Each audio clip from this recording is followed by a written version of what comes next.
everybody, Elisa here with another Vera Bradley bag of the day and Rosie. um, Today I thought I might have to break it up into two videos. I'm not sure. I want to try to not have the videos be too long. I wanted to talk about the commuter tote because someone had asked me could I show it alongside the Vera tote to see how they compare, and so I wanted to do that. But I also sort of had a haul, like a mini haul. It's not all stuff I got at the same time, but it's stuff I haven't shown yet, a lot of little things, and so I thought that would make a nice video to sort of group them together. And so I don't know if I'll have time. I mean, I don't know how long that will take me because I tend to ramble. So I guess what I can do is start with the mini haul, and then I'll see if I need to shut it down for the next portion of the video. Make a part two. But I thought first I would show of my mini haul a couple of butterfly buy items. And this I mentioned in a previous video that they showed us this pattern a while back in the focus group, and I liked it immediately. But when I started to see items in it at first, I was a little hesitant because I got very focused on the dark butterflies in the pattern. I mean, I would like to say this pattern, the pattern placement doesn't matter to me with this pattern, but I can't. I'm still waiting for that pattern where it absolutely doesn't matter to me. So, you know, my eye kept going to the darker butterflies in this. And there are a bunch of them with black backgrounds. And this one up here has a navy background. But again, then there are those bigger ones that are primarily black, just with the little sort of bits of like rainbow there. And when I saw this in a bigger piece of fabric, my eye just kept going to those black ones, and I just thought, like, you know, ink blot, Rorschach ink blot test, which didn't happen to me when they showed us the pattern in the focus group. I just loved it. Maybe it didn't have a lot of the black sections in it. I don't know, in the swatch that they showed us, but I liked it right away. I thought it had I think it's an interesting combination of like modern and retro. I did think it looked modern and had kind of a modern Asian feel with the butterfly theme and the very flat graphic silhouettes of butterflies with the patterns in them, and something about some of the floral patterns too I felt looked a little Asian to me. And this shape in here, I guess, is what it's like aligning this motif, and they're calling it like ginkgo butterfly or something, with a play on ginkgo leaves. I don't know if it says ginkgo leaves to me so much. I'm not so crazy about that shape, but you know, here it is a little bit more. But I also think this has a very retro feel. If you like think back to illustrations from the 70s and maybe into the early 80s. I'm not going to remember his name right, I'm sure, but you know, like if you think about the Beatles album cover, like the record album cover, so I'm dating myself, and yes, I had this actual album, record album, Yellow Submarine. So if you think of like the graphic on that, the illustration on that, which I think was done by Heinz Edelman. I want to say Heinz Edelman, but I'm not sure about that. Or what comes really to mind for me with this is Peter Max, who's one of my favorite artists. I do think he's still alive, and he does illustrations. He was very known for his illustration work in the 70s and maybe going into the 80s. But he also does these large, beautiful, colorful paintings. Where you really can feel the brushwork. You can feel the texture of the brushwork in the paint. The paint is applied very generously.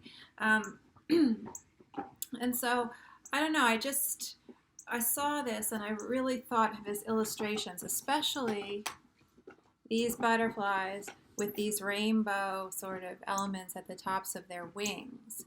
There's something about them. So I encourage people to like Google, if you're not familiar with Peter Max, Google him or Google Peter Max illustrations. Stuff will pop up, and you'll see that feel of those illustrations from the 70s. And this reminds me of that for some reason. Anyway, and just to reminisce for a moment, people always ask me. And they know I'm because they know I'm from New York City originally, and I lived there for a long time until I moved out of the city when I got married and moved to where my husband lives. Otherwise, I'd still be there. And my dad is still there, and people probably know if they watch my videos, I go and visit my dad. And people ask me, oh, have you had any good celebrity sightings? And yes, I have had a lot of good celebrity sightings living in Manhattan for so long. I mean, since I was born. I was born on the island of Manhattan.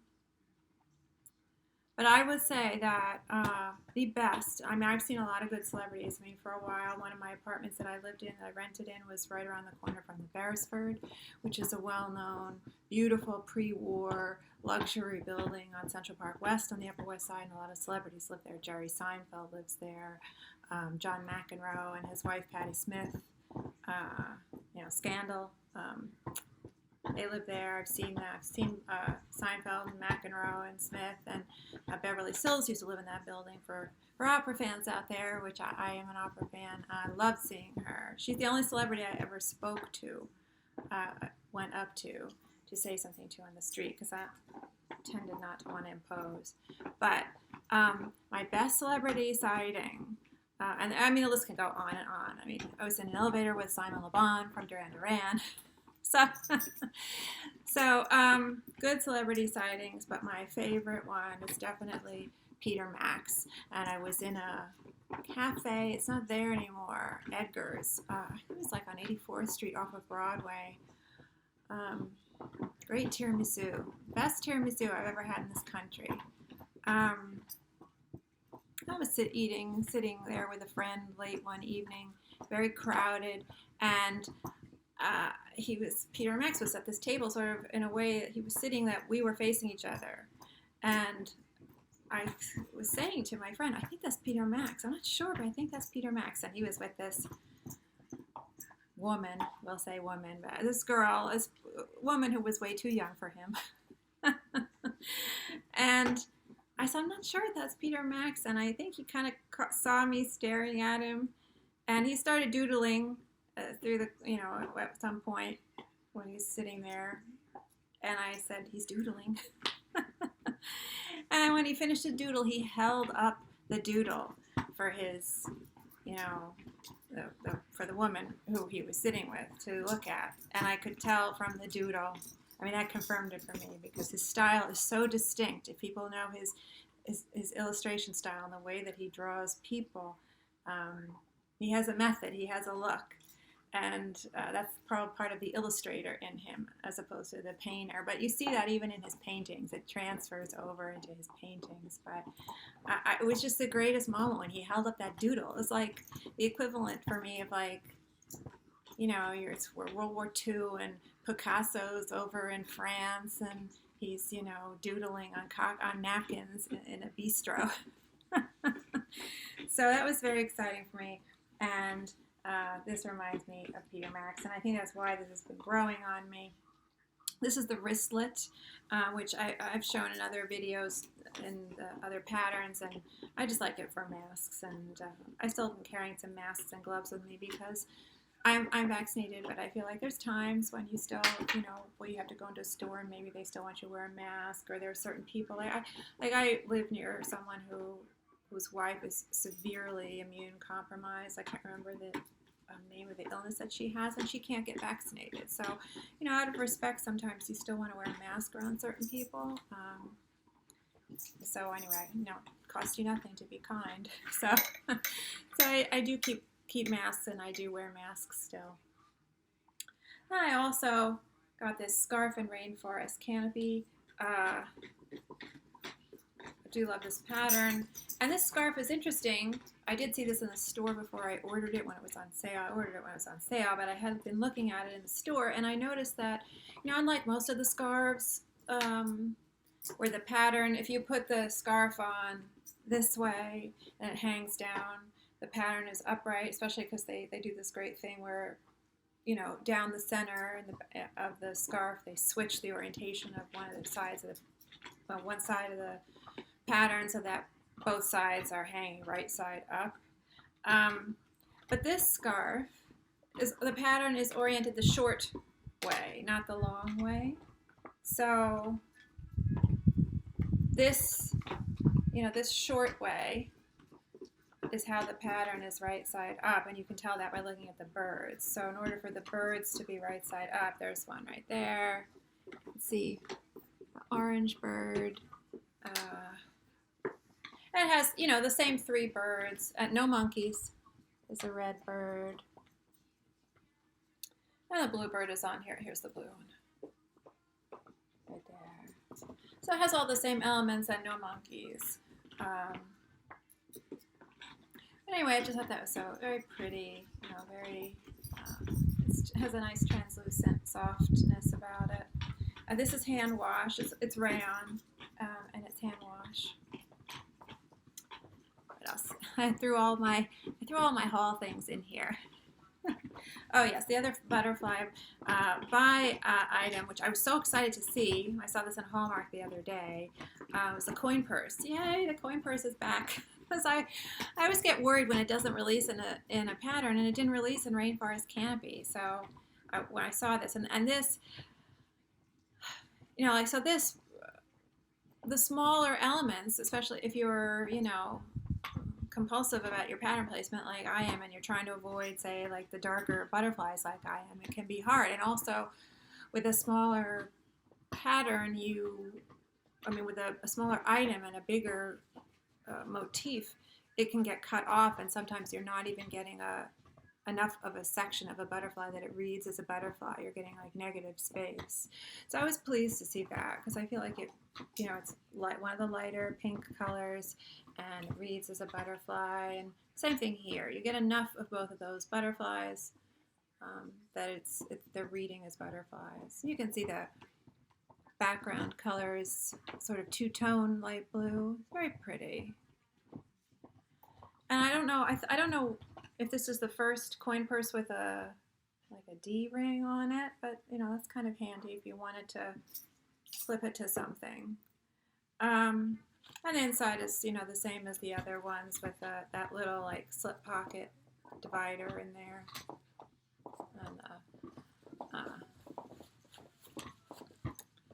And the lining. So some of these ginkgo leaves sort of have a light tone to them, color to them, and others just look black and white. I have sort of a line detail in them.